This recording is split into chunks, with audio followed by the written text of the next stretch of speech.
Identify చేస్తూ ఉన్నాము. Next academic ఇయర్లో చాలా మటుకు ఏదైతే సివియర్ ప్రాబ్లమ్స్ ఏవైతే స్కూల్స్లో ఉన్నాయో అవన్నీ కూడా క్లియర్ చేసే కార్యక్రమం చేస్తూ ఉన్నాం. మా ముఖ్యమంత్రి గారు కూడా ఎన్నడూ లేని విధంగా ప్రతి నియోజకవర్గానికి 10 కోట్ల SDF ఇచ్చి, అంటే స్పెషల్ డెవలప్మెంట్ ఫండ్ ఇచ్చి, దాంట్లో 2 కోట్ల రూపాయలు పాఠశాలల కోసం ఖర్చు పెట్టమని చెప్పిండు. అంటే ఇమ్మీడియట్గా మనం ఏమైనా చేయగలుగుతామా? నీళ్లు లేకుంటే నీళ్లు, ట్యాంక్ లేకుంటే ట్యాంకు, షెడ్ లేకుంటే షెడ్, టాయిలెట్స్ లేకుంటే టాయిలెట్స్, ఇట్లా ఇమ్మీడియట్ రిక్వైర్మెంట్స్ ఏవైతే ఉంటాయో అవి ఫుల్ఫిల్ చేయమని చెప్పి ఆ SDFలో 20% నిధులు కేటాయించారు. చాలామంది ఎమ్మెల్యేలు కూడా స్కూల్లో ఇన్ఫ్రాస్ట్రక్చర్ కోసం అది పెడుతున్నారు. తర్వాత మా నియోజకవర్గంలో జిల్లా హెడ్ క్వార్టర్ కాబట్టి ఆ యూనివర్సిటీకి మొన్ననే అందరి కృషితోటి 100 crores గ్రాంట్ సెంట్రల్ గవర్నమెంట్ నుంచి గ్రాంట్ ఇప్పించుకున్నాం. దాంట్లో అందరి కృషి ఉంది. దాంతో యూనివర్సిటీ నెక్స్ట్ లెవెల్కి వెళ్తుంది మా పాలమూరు యూనివర్సిటీ.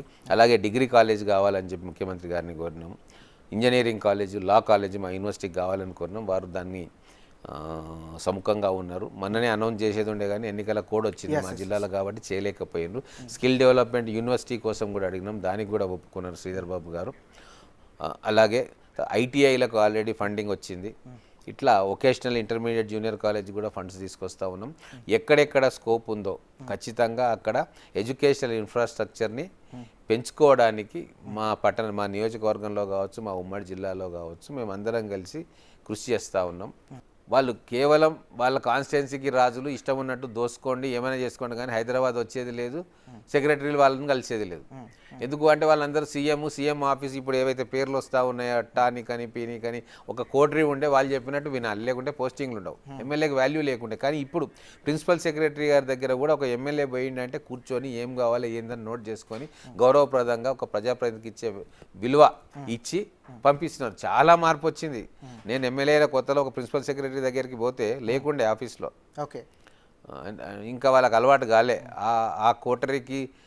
ఆ కోటరీలో అతి కీలకంగా ఉన్న వ్యక్తి ప్రిన్సిపల్ సెక్రటరీగా ఉండే సాయంత్రం పుట్ట పోయినా లేరని చెప్పిండు PA. మళ్ళీ పొద్దున పోయినా వాళ్ళ PSO అక్కడ కూర్చున్నా, లేదు అసెంబ్లీలో ఉన్నాడు, అసెంబ్లీ జరుగుతున్నాయి, అసెంబ్లీ నుంచే వస్తున్నా, లేడు అసెంబ్లీలో లేడు కదా అన్న.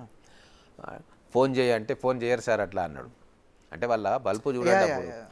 అప్పుడు ప్రిన్సిపల్ సెక్రటరీలు వాళ్ళందరూ తమాషాలు చేస్తున్నావా? ఎమ్మెల్యే నిన్న వచ్చిన ఆయన నాకు కాల్ చేసేది ఉండే, ఎందుకు వచ్చిన ఎమ్మెల్యే గారు మీరు అని. నా పర్సనల్ పనికి రాలేదు, ప్రజా సమస్యల కోసం వచ్చిన. ఈరోజు వస్తే మళ్ళీ లేడంటారు. కనీసం ఫోన్ కూడా చేయమంటే ఫోన్ చేయొద్దు సార్ అంటున్నావు. మీకు బల్బ్ ఎక్కింది బిడ్డలారా 10 సంవత్సరాలు అని చెప్పి తిట్టి ఆ ఫోన్ తీసుకొని ఆ ప్రిన్సిపల్ సెక్రటరీతో మాట్లాడి మీరు ఎందుకు రాలేదు ఆఫీస్కు అంటే, సారీ సార్ నా వెన్నునొప్పి వస్తుందో ఏదో రీజన్ చెప్పిండు. ఆయన సస్పెండ్ చేసి అవతల పడేస్తున్నారు. ఇప్పుడు అనుకోండి, మీ నియోజకవర్గ ప్రజలకు కావచ్చు, లేకపోతే రాష్ట్ర ప్రజలకు కావచ్చు, రానున్న పార్లమెంట్ ఎన్నికలకు సంబంధించి ఏం చెప్తారు?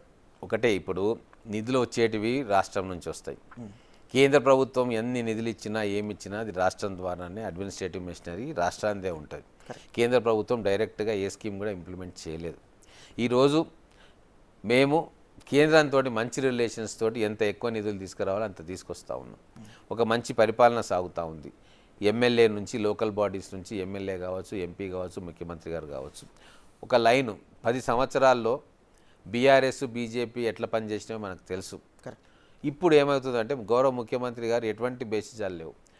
ప్రధానమంత్రితో మాట్లాడతారు, నిధులు తీసుకొస్తారు, మన రాష్ట్రానికి ఏవైతే హక్కుగా నిధులు రావాలనో అవన్నీ తీసుకొస్తారు. ఇక్కడ ఎమ్మెల్యేలు కష్టపడి పనిచేసే మనస్తత్వం ఉన్న వాళ్ళు కాబట్టి ఈ రాష్ట్ర ప్రభుత్వానికి బలాన్ని చేకూర్చే విధంగా మీరు 14-15 ఎంపీలను గెలిపిస్తే ఇదే ఫోర్స్ తోటి ఢిల్లీలో ఇంకా ఎక్కువ నిధులు తీసుకురావచ్చు. బీజేపీ వాళ్ళు ఏమంటారంటే మాది గవర్నమెంట్ కాబట్టి మమ్మల్ని ఎంపీలు చేస్తే చేయొచ్చు, మేము నిధులు తీసుకొస్తామంటే వీళ్ళకి కనీసం మోడీ గారి దగ్గర నిలబడి మాట్లాడే అది కూడా ధైర్యం కూడా లేదు కదా. ఉండుంటే ఇప్పుడు పాలమూరు రంగారెడ్డి పరిస్థితి అట్లెందుకు ఉంటుండే, ఫండ్స్ రాకుండా ఇట్లెందుకు ఉంటుండే. ఎందుకంటే వీళ్ళు వాళ్ళ బాధ్యతను వాళ్ళు ఏ రోజు కూడా సరిగ్గా నిర్వర్తించలే బీజేపీ నాయకులు. కాబట్టే మన ముఖ్యమంత్రి గారికి అండగా బలాన్ని ఇవ్వాల్సిన బాధ్యత ఇప్పుడు తెలంగాణ ఓటర్కు ఉంది. మార్పు కోరుకున్నారు కాబట్టి మీరు ఓట్లు వేసిండ్రు కదా, మరి ఇమ్మీడియట్గా ఇప్పుడు ఇంకో పార్టీకి వస్తే అంత గందరగోళం అవుతుంది. దీన్నే మీరు అవకాశం ఇచ్చి ఇంకో 14 మంది ఎంపీలను గెలిపిస్తే మీరు ఏదైతే మార్పు కోరుకుంటున్నారో ఆ బలమైన టీం అవుతుంది.